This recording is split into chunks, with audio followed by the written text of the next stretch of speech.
ఒకనాడు శ్రీరాముడికి తెలిసింది తన అవతారాన్ని పరిసమాప్తి చేయాల్సిన సమయం ఆసన్నమైందని. అప్పుడు యమధర్మరాజునితో, నా దగ్గరికి రా, నేను నా స్వర్గధామమైన వైకుంఠానికి తరలి వెళ్లే సమయం వచ్చిందని పిలిచాడు. కాని మృత్యుదేవతైన యమధర్మరాజు రాముల వారి రాజప్రధాన ద్వారం కాదు కదా, కనీసం అయోధ్య వరకు కూడా వెళ్లలేకపోయారు. అందుకు కారణం రామద్వారే తువరకవారే అని హనుమాన్ చాలీసలో అన్నట్లుగా రాముల వారి రాజప్రధాన ద్వారాలను హనుమంతుడు కాపలా కాస్తున్నాడు. హనుమంతుల వారిని కాపలా కార్యం నుంచి తప్పించాలి. దానికోసమని రాముల వారు ఒక ఆలోచన చేశారు. తన చేతికున్న ఉంగరాన్ని తీసి నేలలో ఉన్న ఒక చిన్న పగులలో జారవిడిచాడు.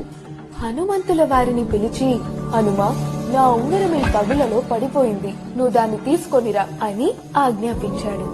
హనుమంతుల వారు రామాజ్ఞబద్ధుడై తనని తాను ఒక చిన్న కీటకం రూపంలోకి కుదించుకొని ఆ పగులలోకి ప్రవేశించాడు. అలా ఆ ఉంగరాన్ని వెతుక్కుంటూ వెళ్లాడు. ఆ పగులు చిన్న పగులు కాదు, నాగులకు నెలవైన నాగలోకానికి దారి తీసింది.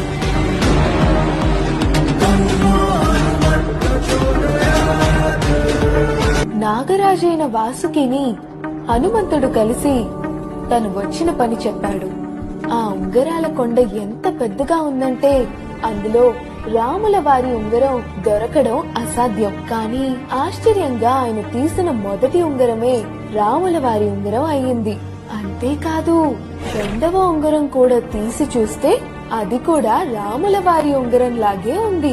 నిజానికి ఆ కొండలో ఉన్న అన్ని ఉంగరాలు ఒకేలా ఉన్నాయి. అంటే నిజంగా బోలు మంది శ్రీరాములు హనుమంతుడు ఉంటారా?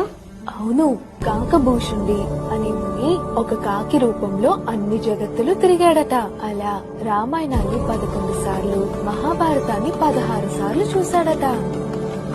అంతేకాదు, ఇక్కడ చూడు, రాముడు మొదటిసారి హనుమంతుణ్ణి కలిసినప్పుడు ఇక్కడ రావణ సంహారం, ఇక్కడ సీతాదేవితో లవకుశులున్నారు.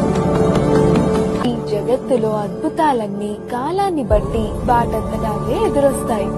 కానీ వాటి వైపు మన ప్రయత్నం మాత్రం ఎప్పుడూ ఆపకూడదు.